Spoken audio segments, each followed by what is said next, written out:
सवाल कौन सा था? यदि N2 गैस को 293 केल्विन पर जल में प्रवाहित किया जाए तो 1 लीटर जल में कितने मिलीमोल यानी N2 गैस विलय होगी? Question mark. N2 का आंशिक दाब 0.987 बार है तथा 293 केल्विन पर N2 के लिए KH का मान 76.48 किलो बार है। ठीक ना, इसमें बार ऑप्शन आया है। ठीक ना, तो देखो क्या होता है, दाब का मात्रक कौन कौन होता है? ठीक ना, दाब का मात्रक देखो कौन कौन हो जाता है तुम्हारा, एक हो जाएगा बार हो जाएगा, ठीक है, और एक तुम्हारा क्या हो जाएगा पास्कल। ठीक ना, अब देखो और एटीएम भी तो होता है जी, क्यों? एटीएम भी तो होता है। देखो अगर बात किया जाए 1 एटीएम इक्वल कितना होता है? 1 एटीएम। ठीक है ना, तो 1 एटीएम इक्वल होता है 10, 13, 25 पास्कल। कितना होता है? 10, 13, 25 पास्कल। दाब का मात्रक होता है एटीएम और पास्कल में रिलेशन है। तो दाब का मात्रक 3 होता है, बार, पास्कल और एटीएम। तो इस समय रिलेशन क्या होता है तो देख लो, 1 एटीएम को 10, 13, 25 पास्कल और एक बार, ठीक ना, एक बार इक्वल होता है 10 के पावर 5 पास्कल। कितना होता है? 10 के पावर 5 ना पास्कल। ये सब रिलेशन हो गया तुम्हारा। ठीक है ना, देखो एटीएम, पास्कल और बार तीनों रिलेशन हो गया ना। अब जो जिसमें कन्वर्ट करना होगा उसका कन्वर्टिंग कर लेंगे हम लोग। ठीक ना, ये याद रखे रहना। 1 एटीएम इक्वल 10, 13, 25 पास्कल और एक बार इक्वल 10 के पावर 5 पास्कल। ठीक ना, तो देखो क्या दिया है तुम्हारा, N2 गैस को 293 केल्विन पर जल में प्रवाहित किया जाए तो 1 लीटर जल में कितने मिलीमोल N2 गैस विलय होगी? N2 का आंशिक दाब, ठीक है, आंशिक दाब हेनरी का नियम लगेगा ना, तो आंशिक दाब को किससे रिप्रेजेंट करते थे? P। ठीक ना, P से तो करते थे, लेकिन किसका आंशिक दाब है? किसका आंशिक दाब है? N2 का। तो N2 हम लोग कहां पे लिखेंगे? थोड़ा नीचे लिखेंगे। कितना दिया है N2 का? 0.987 बार दिया है ना। हाँ, फिर क्या दिया है? तथा 293 केल्विन पर N2 के लिए KH का मान कितना दिया है? KH का मान 76.48। ठीक है,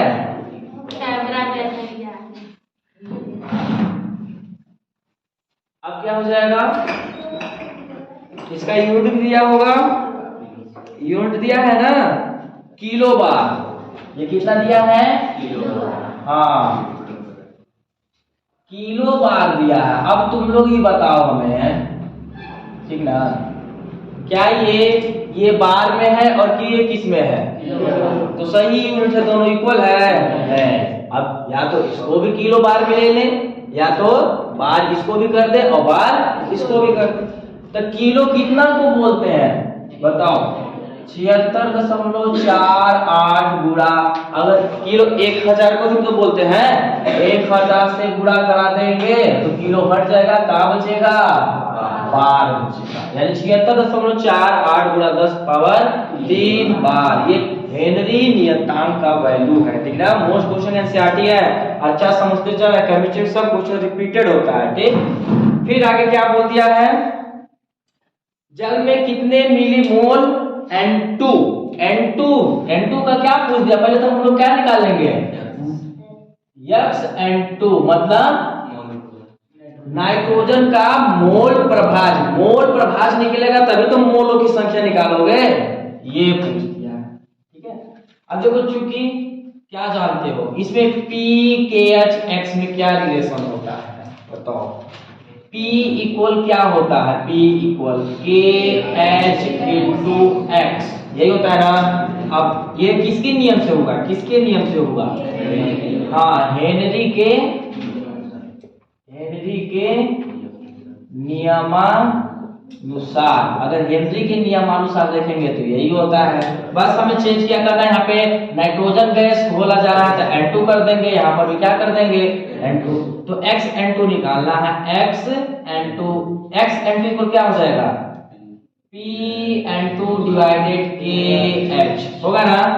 तो x(n2) इक्वल क्या हो जाएगा, P(n2) का मान कितना दिया है 0.987 डिवाइडेड KH का मान कितना दिया है 76.48 गुणा 10 के पावर 3। तो x(n2) इक्वल कितना आ जाएगा, x(n2) इक्वल कितना आ जाएगा, जब डिवाइड करोगे, डिवाइड करके देख लेना, 3 ऊपर जाएगा 10 पावर -3, और जब इसको डिवाइड करोगे तो 1.29, ठीक है, और ये आ जाएगा 10 पावर -5। कितना आ जाएगा 1.29 गुणा 10 पावर -5, तो 10 पावर 3 ऊपर जाएगा तो 10 पावर -3 हो जाएगा। जब इसको डिवाइड करोगे तो 0.00 के समथिंग में जाएगा ना। तो इसको जब हम 1 डिजिट पे लगाएंगे तो 2 दशमलव और बढ़ जाएगा, 10 पावर -5 हो जाएगा। ये किसका मान निकला अभी, मोल प्रभाज, किसका, नाइट्रोजन के मोल प्रभाज निकला। अब हमें बताना, ठीक ना, अब मोल प्रभाज कैसे निकलता है, मोल प्रभाज कैसे निकलता है, xN2 कैसे निकलेगा, xN2 मोल प्रभाज कैसे निकलता है। मोल प्रभाज किसे कहते हैं, बिलियन में उपस्थित किसी अवयव के मोलों की संख्या बटे बिलियन में उपस्थित कुल मोलों की क्या को अनुपात को क्या बोलते हैं, मोल प्रभाज बोलते हैं, ठीक ना। तो क्या हो जाएगा, अब नाइट्रोजन के मोल प्रभाज है, किसका मोल प्रभाज है, नाइट्रोजन के, तो ऊपर में कौन रहेगा, N2 के मोलों की संख्या, ठीक है, डिवाइडेड, फिर क्या होगा, N2 के मोलों की संख्या डिवाइडेड क्या होगा, बिलियन में उपस्थित कुल मोलों की संख्या। तो बिलियन में यहाँ पे कौन कौन है बताओ, नाइट्रोजन गैस और जल को घोला गया, नाइट्रोजन गैस कहाँ घोला गया है, जल में। तो यहाँ पर क्या हो जाएगा N2 के मोलों की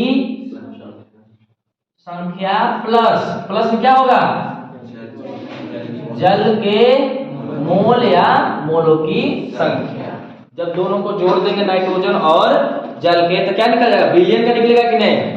xN2 का मान कितना आ चुका है 1.29 गुणा 10 पावर -5 आया कि नहीं, 1.29 गुणा 10 के पावर कितना है -5 इक्वल, यहाँ पर क्या हो जाएगा, N2 के मोलों की संख्या डिवाइडेड, ये इसका मान, इसका भी तो मान पता नहीं है, N2 के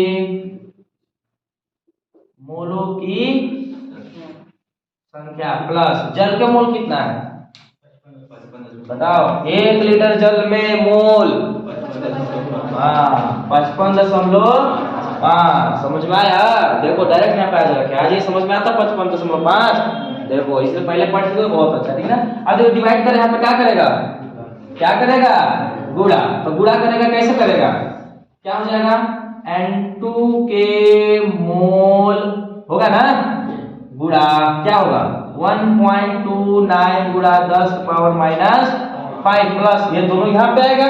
अब 55 में गुणा होगा कि नहीं, बोल कितना आ जाएगा 1.29 गुणा 10 पावर -5 गुणा 55.5। देखो ये दोनों नीचे वाला ऊपर में गुणा किया है, ठीक ना। बराबर में क्या बचा, क्या बचा, N2 के मोल लिख रहे हैं ना, मोलों की संख्या लिख सकते हो, ठीक। अब ये तो डिजिट है, डिजिट वाला एक तरफ और मोल वाला एक तरफ, ठीक ना। तो ये दोनों उधर जाएंगे, तो क्या हो जाएगा N2 के मोल माइनस, देखो N2 के मोल अपने स्थान पे, ये इधर जाएगा तो क्या होगा N2 के मोल गुणा 1.29 गुणा 10 पावर -5 आएगा, होगा कि नहीं। ये वाला इतना पार्ट उठ के उधर जाएगा तो घटेगा कि ना। हाँ, अब बचा क्या, इसको गुणा करके देख लेना कितना आएगा तुम्हारा, ये तुम्हारा आ जाएगा 1.29 है ना, किसमें गुणा करना है 55.5 में गुणा करके देखो कितना आ रहा है, क्योंकि ये दोनों गुणा ही होगा, ठीक ना।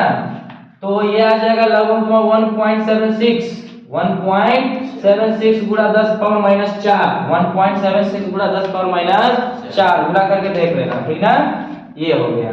ठीक, अब क्या हो जाएगा, अब क्या हो जाएगा, अब देखो N2 के मोल, N2 के मोल क्या है, यहाँ पर क्या है N2 के मोल, N2 के मोल क्या है, दोनों में से कॉमन है, यहाँ पर क्या ले लेंगे N2 के मोल कॉमन ले लिए ना, यहाँ पे क्या बचा एक माइनस, यहाँ पे क्या बचा, यहाँ पे क्या बचा 1.29 गुणा 10 पावर माइनस, उधर क्या बचा 1.76 10 to power minus 4।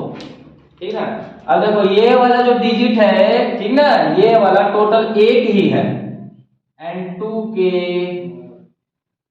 Mole equal 1.76 गुणा 10 की पावर माइनस 4। देखो ये वाला और ये वाला, ठीक ना, एक में सीखना चाहोगे तो ये आज देखो, अगर इसको ओपन करोगे, ठीक ना, इसको ओपन करते हैं, कितना है 1.29 गुणा 10 पावर माइनस कितना है, यही का है। चलो 10 पावर 5 का मतलब क्या है 1.29 भागे कितना है 10, नीचे आएगा माइनस है तो प्लस में नीचे आएगा ना, कितना जीरो रहेगा 2 2 4 अरे 5 होगा ना। जब डिवाइड कर दोगे, क्या बोलते हैं डिवाइड कर दोगे, दशमलव का स्थान तक लगेगा 5, तो कितना आ जाएगा 0.01 2 3 4 5 होगा ना 29। इतना तो एक में से इतना जाएगा, ठीक ना, तो एक में से इतना जाएगा तो कितना बचेगा 0.99, मतलब 0.9 के फॉर्मेट में आएगा कि नहीं, और 0.9 को हम तो जानते हैं एक लिख सकते हैं, 0.9 तुम्हारा क्या है एक, ठीक ना, 10 में पढ़े होगे 0.9 चाहे एक में कोई उतना अंतर नहीं है, 0.9 को हम एक लिख सकते हैं क्योंकि 0.1 का ही तो कमी है, क्योंकि देखो बहुत बड़ा क्या बोलते हैं बहुत छोटा स्मॉल डिजिट, देखो 0. अगर 2 डिजिट तक रहता तब इफेक्ट डालता, लेकिन कितना डिजिट तक है 1 2 3 4 यहाँ, तो इफेक्ट उतना नहीं डालेगा, इसे देखो, ठीक ना। ऐसा वैल्यू जब भी है तुम्हारा कहीं पर 0.0000000 जितना में से घटाया जा रहा है उसी वाला कॉपी कर देना, 2 से घटाया जा रहा 2 ही रहेगा, ठीक ना, 1 से घटाया जा रहा तो कितना आएगा 1 ही आएगा, ठीक ना। तो देखो 1 ही आएगा, तो 1 का गुणा N2 के मोल में होगा तो कितना आएगा N2 के मोल, ये आ गया 1 पॉइंट कितना आ गया 1.76 गुणा 10 पावर माइनस 4। आंसर क्या देगा इसका मोल, लेकिन किसमें पूछा है मिली मोल में, ठीक ना, तो क्या आ जाएगा लास्ट में आंसर N2 के मोलों की संख्या इक्वल मिली, जैसे ना देखो किलो था, किलो को हटाए तो कितना आया था 10 पावर, हटाए थे किलो को, उसी प्रकार मिली है यहाँ पे नहीं, अब मिली को लाएंगे तो कितना होगा बताओ, कितना होगा 1000 होगा ना, मिली कितना को बोलते हैं मिली बताओ कितना 1000 को बोलते हैं, तो इसमें आएंगे 1000 आएगा 1.76 गुणा 10 के पावर माइनस 4 गुणा 10 पावर 3, 1000 आएगा, तो क्या आ जाएगा मिली मोल, मिली मोल आएगा ना, तो डायरेक्ट आंसर तुम्हारा क्या निकल के आ रहा है N2 के मोलों की संख्या, ठीक ना, कर लेना मोलों की संख्या बराबर, देखो 10 पावर 4 है, 10 पावर कितना है 3, तो कितना बचेगा 10 पावर माइनस 1, अब माइनस 1 बचा तो नीचे रहेगा, और जब नीचे रहेगा तो डिवाइड कर दोगे तो कितना जाएगा 0.176 मिली, कितना जाएगा हाँ मिली मोल, ये तुम्हारा राइट आंसर रहा, ठीक ना, क्योंकि -1 बचेगा जब एक अंक और इधर बढ़ जाएगा, ठीक ना, कितना गया 0.716, गलत आया तो क्या दिया सर, यहाँ पे थोड़ा गुणा मिस्टेक हो गया, ठीक ना, यहाँ पर तुम्हारा ये जो गुणा करोगे ना कौन सा, ये दोनों गुणा करोगे तो कितना आएगा 7.16 आएगा, 7.16 आएगा, ठीक ना, 7.16, यहाँ पर कितना जाएगा 7.16, जब गुणा करोगे कितना जाएगा आंसर 0.716, ठीक है ना, नोट कर लो, ये मोस्ट क्वेश्चन है एनसीईआरटी है, इसी प्रकार का क्वेश्चन आता है तुम्हारा 3 से 4 नंबर का।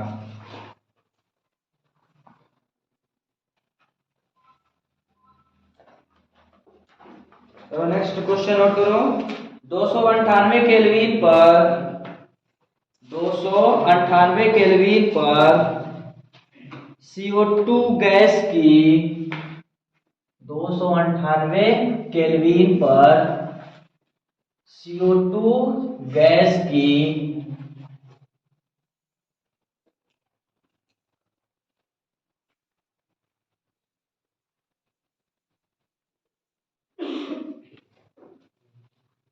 क्या लिखे 298 केल्विन पर CO2 गैस की जल में विलेयता के लिए हेनरी स्थिरांक का मान जल में विलेयता के लिए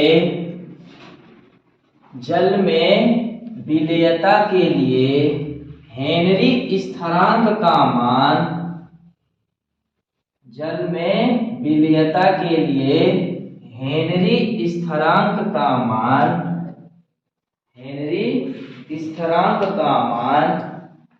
1.67 मल्टीप्लाई 10⁸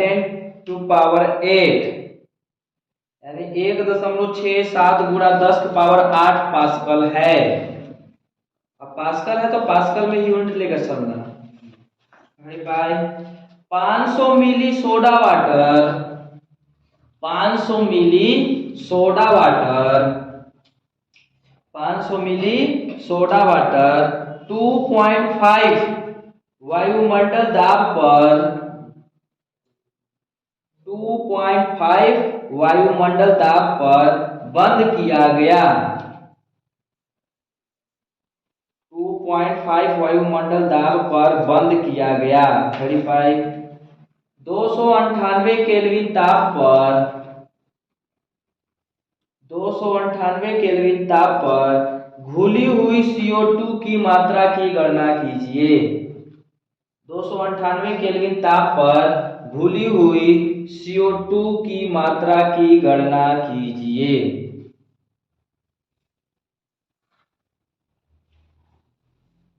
ये भी जस्ट ऐसे ही है, मोल प्रभास निकाल करके मोलों की संख्या जैसे निकालते थे उसमें मात्रा पूछा है तो मोलों की संख्या कैसे निकालते हैं, भार बटे अणु भार। मोल पर यानी मोल निकाल करके भार तुम्हें निकालना है और CO2 का अणु भार तो कैलकुलेट कर ही लोगे। 12 + 2 गुणा 16 बस उसी प्रकार भार क्या निकालना है, मात्रा पूछ समझना, भार ही पूछा है। ठीक ना, चलो इसको ट्राई करना। ठीक ना, अब हम लोग चलेंगे क्या नेक्स्ट टॉपिक। कौन सा था तुम्हारा, गैस को द्रव में घोल के देख लिए कौन सा नियम लगता है, हेनरी का नियम। अब किसको कहाँ घोलोगे, द्रव को द्रव में घोलोगे तो वहां पे कौन सा नियम लगेगा, राउट का नियम। अब जब राउट का नियम लगेगा तो उससे पहले एक छोटा टॉपिक पढ़ते हैं जिसका नाम है वेपर प्रेशर। हेडिंग डाल लो, वाष्प दाब।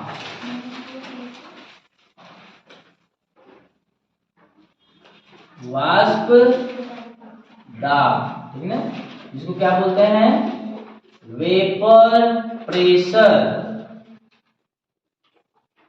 वेपर प्रेशर देखो, वाष्प दाब एग्जाम में पूछता नहीं है लेकिन कॉन्सेप्ट इसका बहुत लोग पूछते हैं। ठीक है ना, बहुत टीचर लोग पूछ देते हैं, वाइवा जो लेते हैं वो सब पूछ देते हैं वाष्प दाब एक्चुअली में है क्या।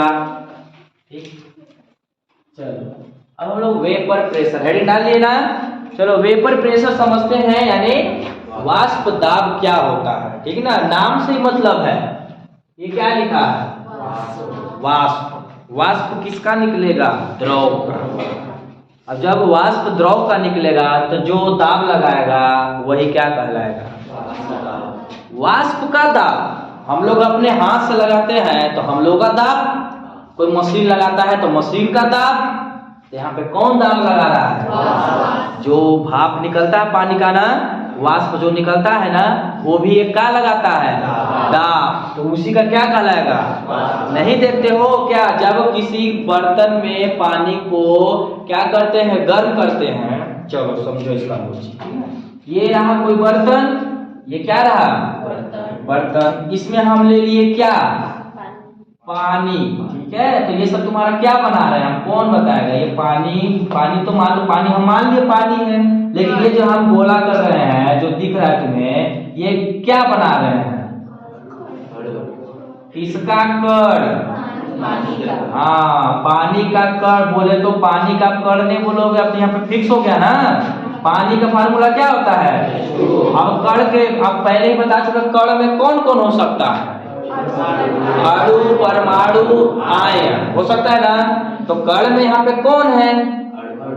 अणु, क्योंकि H2O ना है, इसका तो फिक्स पता ना चल गया। तो ये देखना, कण भी कर सकते हो, भी राइट है, लेकिन यहाँ पे पता है तो हम लोग क्या बोलेंगे? जल के यानी H2O के क्या है?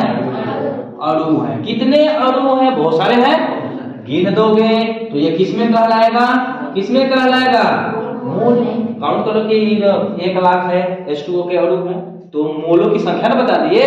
ठीक, तो अब देखो इतने तो है। ठीक, अब अगर खुले पात्र में, क्या खुले पात्र में इसको जब गर्म करते हैं, किसको? पानी को। ठीक है, चलो गर्म कर रहे हैं। ठीक है, गर्म कर रहे हैं, गर्म कर रहे हैं ना। तो गर्म करने के पश्चात, ठीक है, क्या देखते हो तुम? कुछ मिनटों बाद क्या देखते हो? किसका क्या निकलने लगता है? वाष्प निकलने लगता है ना। हाँ, और जब वाष्प निकलता है तो कहाँ जाता है? वायुमंडल में चला जाएगा। वायुमंडल में जाकर के किसका वर्क करेगा? तुम लोग बताओगे, विलेय का कि विलायक का? बताओ, ये उड़ा, ठीक, तो किसका वर्क करेगा? विलेय का कि विलायक का? विलेय करेगा। पानी जब वाष्प निकलता है ऊपर उड़ जाता है, कहते अच्छा वहां पे गए हो अभी तुम, अच्छा वहां तक पहुंचे हो, दिख जाता है। विलीन न हो गया, भुला न गया, मिला न गया, निकला तो क्या हो गया? विलय हुआ कि नहीं? मिक्सचर हो गया। अब तुमको पता है, अब तुम इसको विलायक बोलोगे। क्या बोलोगे? जब विलायक बोलोगे तो प्राकृतिक में यानी वाष्प क्या? वाष्प का अधिक मात्रा है, तो फिर कैसे विलायक हो सकता है? कौन है? हाँ, ठीक है। तो अब जब विलय हो गया तो यहाँ से हमें कोई, क्योंकि अब तुम बार बार तुम किस क्या पता लगाने चल रहे हो? वाष्प का। तुम वाष्प को पकड़ ही नहीं पा रहे हो, जैसे ही गर्म कर रहे हो कहाँ पे चला गया? वायुमंडल में। तो हवा में पकड़ोगे? अब हुआ क्या लॉजिक? अब इसे क्या करेंगे? इस बर्तन को हम लोग क्या करेंगे? ढक देंगे। क्या करेंगे? ढक देंगे, ठीक ना। ये रहा तुम्हारा बर्तन को हम लोग क्या किए? प्लेट से क्या किए? ढक दिए। क्या किए? अब क्या वाष्प इसका बाहर निकलेगा? नहीं निकलेगा, ठीक है ना। ये देखो, ये अब इसका वाष्प ऊपर जाएगा, ठीक है। वाष्प तो निकलेगा, जरूर निकलेगा, लेकिन वातावरण में नहीं जाने पाएगा। क्यों? क्योंकि इस प्लेट से क्या किया हम? इस बर्तन को ढक दिया। अच्छा, एक क्वेश्चन है, ठीक है, अब हमें सिर्फ तुम लोग बताना, ठीक ना। एक आंसर, हम लोग इस बर्तन को क्या कर रहे हैं? क्या कर रहे हैं? हीट कर रहे हैं ना, हीट कर रहे हैं, ठीक। तो अब हमें बताना कि अब जो वाष्प निकलेगा, क्या वाष्प जो निकलेगा वो भी तो जल के ही अणु होंगे ना, वाष्प की अवस्था में होंगे कि नहीं? अब हमें बताना कि ये कण सबसे पहले उड़ेगा, ये कण सबसे पहले उड़ेगा, कि ये कण सबसे पहले उड़ेगा? देख लो अच्छा से। अब नीचे वाला तो कह रहे हो, तो इसका क्या आ गया? हाँ, ठीक ना, यही क्वेश्चन पूछा गया था, ठीक है ना। आप सब लोग सोचते हैं ऊपर है, सबसे पहले ऊपर कूदेगा, नहीं। सबसे ज्यादा हीट किसे मिलेगा? नीचे वाला, सभी कण नीचे वाला, ठीक है ना। तुम लोग आज बर्तन में पानी को गर्म करना, देखना छोटा छोटा बुलबुला उठते हैं वाष्प के रूप में ना। कहाँ से उठते हैं? नीचे से। तो नीचे का ऊर्जा अधिक हो जाएगा तो वो गति के फॉर्म में आकर के ऊपर जाएगा ना। अब जब ऊपर गया, कहाँ गया? ऊपर गया, तो बताओ वातावरण में जाएगा? किस बर्तन पे टक्कर खाएगा? प्लेट पे टक्कर खाएगा कि नहीं? टक्कर खाएगा ना, बिल्कुल खाएगा टक्कर। जब ढक दिए हो, ठीक, अब क्या बोलते हैं, गर्म कर रहे हो, तो पानी इसमें से खत्म होगा। पानी कब खत्म होता है? जब बर्तन को क्या करते हैं?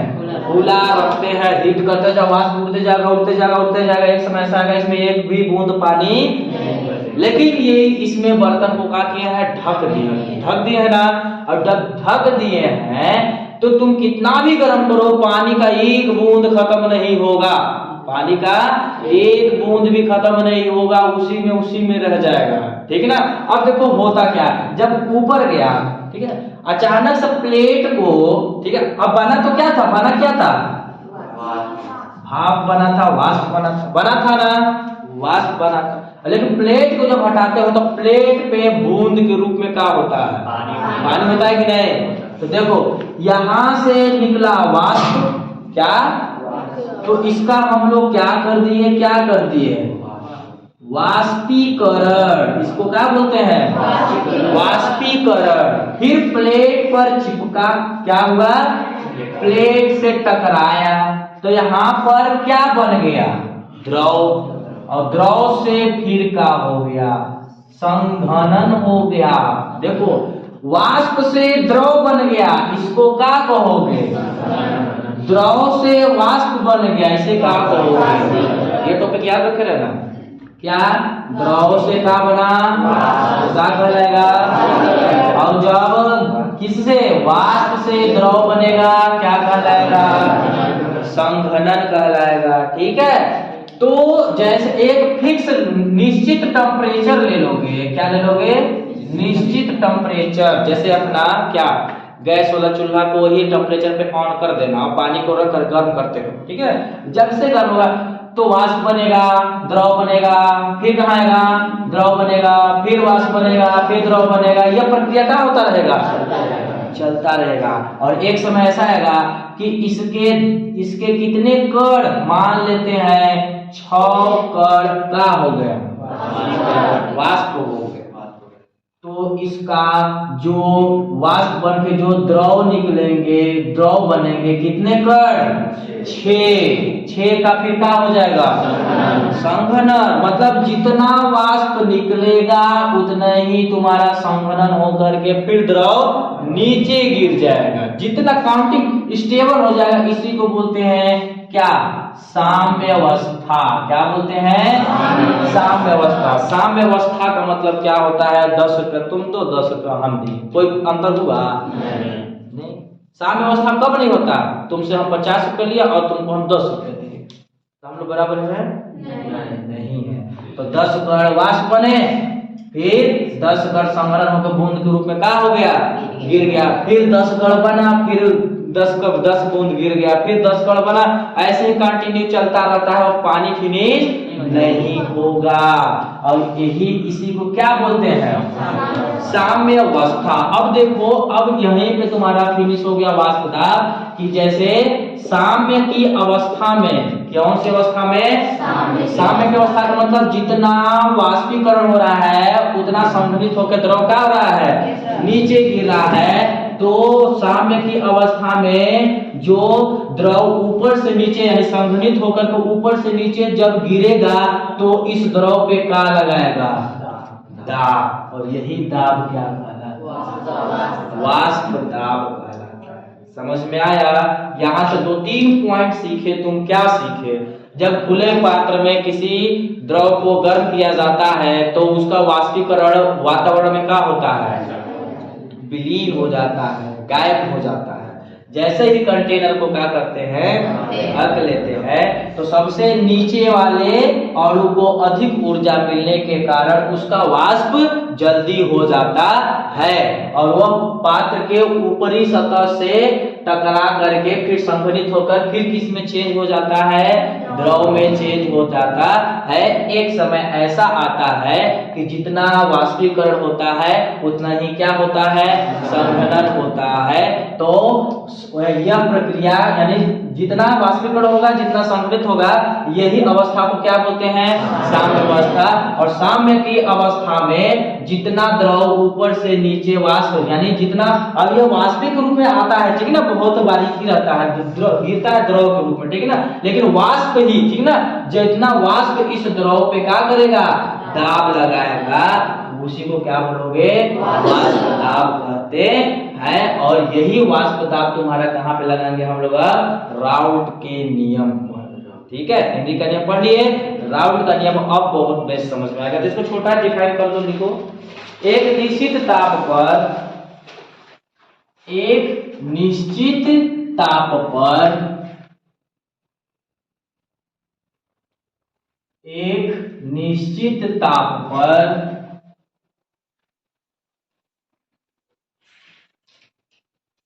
साम्यावस्था में एक निश्चित ताप पर साम्यावस्था लिखना है ना,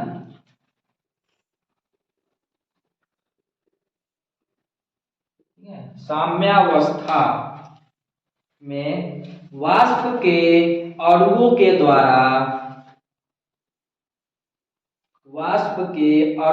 द्वारा द्रव की सतह पर उत्पन्न किया गया दाब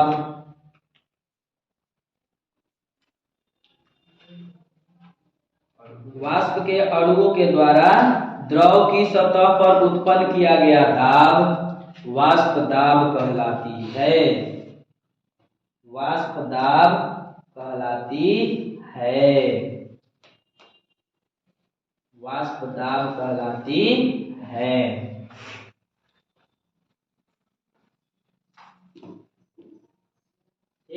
अब हेडिंग डालो, वाष्प दाब को प्रभावित करने वाले कारक।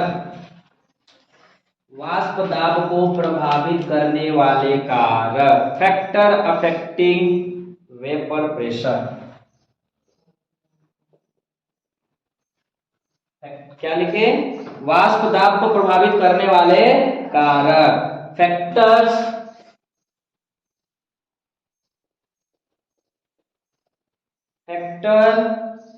Affecting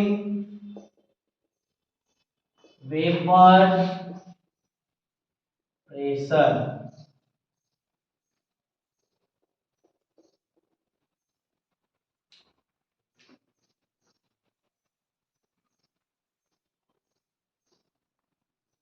factor affecting vapour pressure, वाष्प दाब को प्रभावित करने वाले कारक।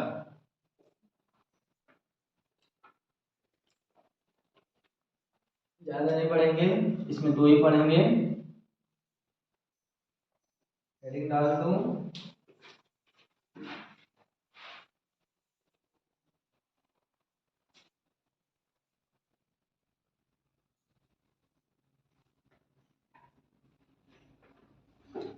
हो गया। Factor affecting vapour pressure. ठीक, अब देखो, पहला जो वाष्प दाब को प्रभावित करता है वो है द्रव की प्रकृति। कौन है?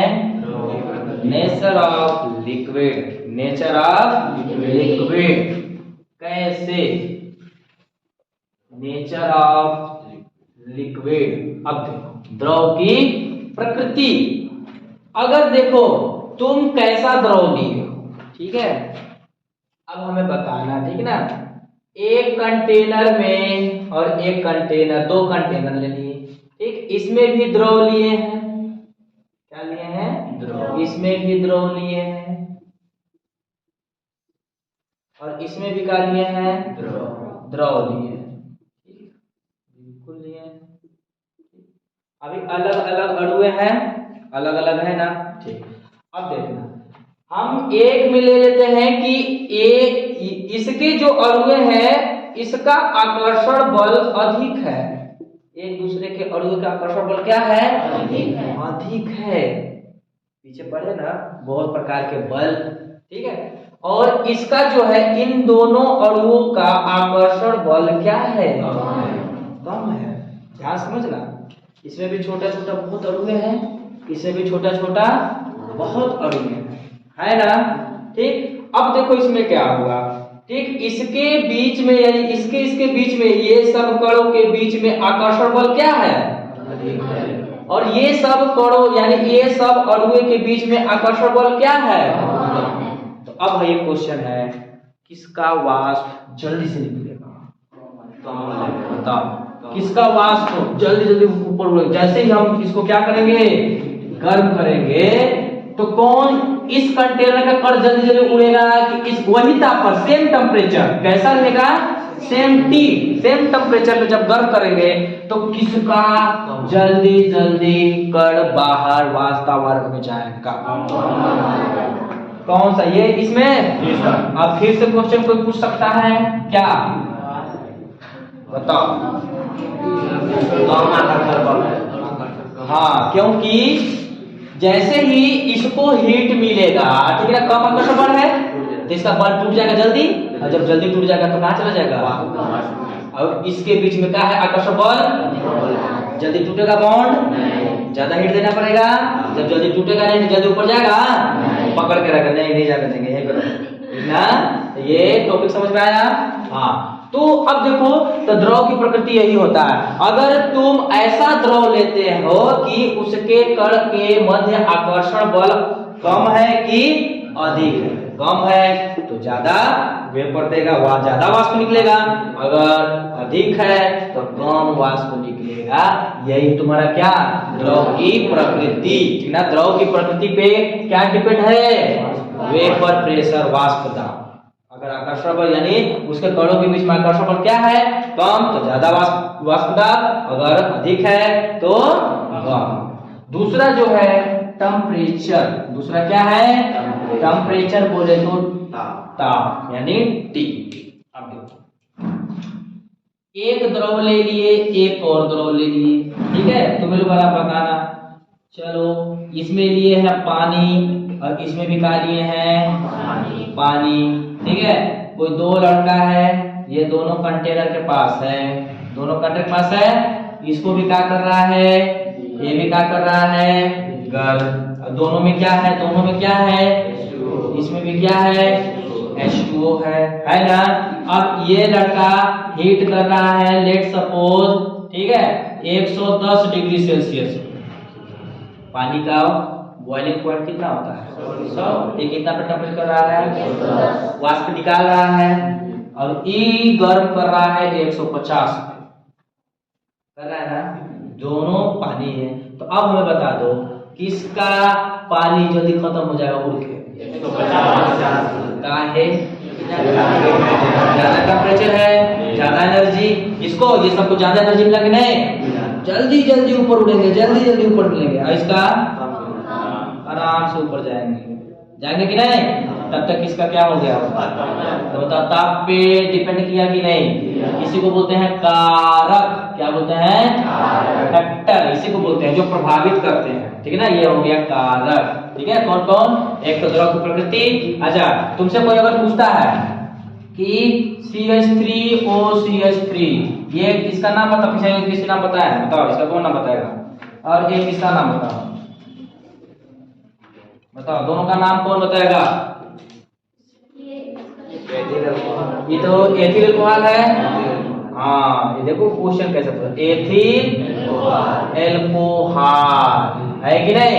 और ये क्या है, डाइमेथ है ना, डाइमेथिल ईथर। हमें पता है कि ये वाला क्या हो चुका है, भुला गए, क्योंकि है केमिस्ट्री। एक तरफ से पढ़ो और एक तरफ से क्या करो, डालो, इधर से सुनो, और ये कॉन्सेप्ट इसीलिए दो अंक दिए है ना, इसीलिए दो अंक दिया भगवान जी, एक से देखो, एक से सुनो और एक से, ठीक ना। आईपीएस बोला, चलो कोई बात नहीं, ठीक ना। तो ये तुम्हारा क्या है, डाइमेथिल ईथर, और ये तुम्हारा क्या है, एथिल। कोई क्वेश्चन पूछ दिया, बताओ दोनों, देखो अब चलो इसी में ले लेते हैं, ठीक ना, इसी में ले लिए, एक में ले लिए ये वाला, कौन सा, CH3OCH3, और इसमें कौन ले लिए, C2H5OH। सेम टेम्परेचर, कौन सा टेम्परेचर, सेम, दोनों का टेम्परेचर क्या मिला है, सेम। तो बताओ कौन जल्दी उड़ेगा, जल्दी कौन उड़ जाएगा, बताओ कौन जल्दी उड़ेगा, मतलब किसका वाष्प जल्दी होगा, बताओ। गर्म करोगे, थोड़ा सा लॉजिक दिमाग लगाना है, बताओ, बोलो। एथिल अल्कोहल जल्दी उड़ेगा, और बताओ, और कौन बताएगा, थोड़ा दिमाग लगाओ, अच्छा को बेस्ट क्वेश्चन है। देखो हंस गए ना, कौन उड़ेगा जल्दी? लेकिन छोटा सा आंसर है, छोटा सा। जानते हो किसका वेपर प्रेशर निकलेगा ज्यादा? उसका, डाई मेथिल ईथर का। अब फिर से क्वेश्चन, क्यों? इसमें लगेगा H बॉन्ड। ऑक्सीजन देखो हाइड्रोजन जुड़ा है कि नहीं? तो एक अणु और आएगा C2H5OH, बहुत सारा है कि नहीं इसमें? तो ये ऑक्सीजन इस हाइड्रोजन से क्या बना लेगा? H bond. इसमें H बॉन्ड बनेगा था? अब हाइड्रोजन तो है लेकिन ऑक्सीजन से जुड़ा है। ये तो ये ऐसे इसका स्ट्रक्चर कैसे होता है जी? कंफ्यूजन मत होना, ऐसे होता है ना, ऐसे होता है। H H H H H। तो ऑक्सीजन है जुड़ा है तो इसमें H बॉन्ड लगेगा। तो इसके इस कंटेनर के अणु एक दूसरे से पकड़ के हैं, लेकिन इसमें तो किसका वेपर प्रेशर ज्यादा निकलेगा? अब समझ में आया? आंसर क्या रहेगा कि एथिल अल्कोहल में H बॉन्ड बनने के कारण और डाई मेथिल ईथर में H बॉन्ड नहीं बनने के कारण डाई एथिल ईथर का वाष्पीकरण जल्दी होता है, जबकि एथिल अल्कोहल का वाष्पीकरण जल्दी नहीं होता। क्यों होता है? क्योंकि इसके अणुए आकर्षण बल अधिक थोड़ा हो गया। किसके कारण? H बॉन्ड के कारण। जब पकड़ा गया एक दूसरे क्या में है? टच में है, तो जल्दी उड़ेगा? नहीं उड़ेगा। ठीक ना? तो ये रहा द्रव की प्रकृति और ताप। समझ में आया? एक क्वेश्चन भी सीख गए। अब कुल मिला के कोई भी दो द्रव दिया जाए तो क्या देखोगे कि उसके अणुए का द्रव की उसका प्रकृति देखना, कहीं अधिक तो आकर्षण बल के द्वारा तो नहीं जुड़ा हुआ है। अच्छा ठीक, चलो एक बताओ। अच्छा, NH3 और H2O दोनों द्रव की अवस्था में लिया है, किसका वाष्प जल्दी निकले? बताओ बताओ। अच्छा से देख लो। फन याद है? फन याद है? पागल बताओ, सबसे अधिक किसका? ये भी H2O, ठीक है, और इसमें भी क्या रहेगा? NH3 रहेगा ना। तो किसमें ज्यादा एक दूसरे के अणुए आकर्षण बल से अधिक बल से पकड़े होंगे? NH3 में क्या होगा? H2O में जी, H2O में क्या होगा? अधिक। क्यों? क्योंकि देखो सबसे खतरनाक कौन होता है? क्लोरीन। फिर कौन होता है? तो ऑक्सीजन वाला, जब ऑक्सीजन मिल गया ना, हाइड्रोजन के साथ ऑक्सीजन, तो ये तुम्हारा क्या होगा? इसमें H बॉन्ड अधिक ताकतवर से पकड़ा होगा और इसमें क्या होगा? इसके रिस्पेक्ट में E का होगा? वीक होगा। तो किसका वाष्पीकरण ज्यादा होगा? NH3 का वाष्पीकरण ज्यादा होगा। देखो ये समझाया तब ही नहीं बताने पाया, बताओ। अच्छा तुलना कर लो। अच्छा ठीक है, चलो लिखो। अच्छा ठीक है ना, द्रव की प्रकृति लिख लो। द्रव की प्रकृति क्या लिखे? वाष्प दाब को प्रभावित करने वाले कारक। ठीक है, तो लिखो कारक नहीं लगा था, कारक इतना लिखेंगे ना, कारक। ये आप दोबारा लिखते फैक्टर्स, ठीक है। तो लिखो वाष्प दाब को प्रभावित करने वाले निम्नलिखित कारक हैं। वाष्प दाब को प्रभावित करने वाले निम्नलिखित कारक हैं। निम्नलिखित कारक हैं। पहला द्रव की प्रकृति और दूसरा ताप। द्रव की प्रकृति, दूसरा क्या है? ताप। द्रव की प्रकृति और दूसरा क्या है? ताप। इसके बारे में कल लिखना, ठीक ना।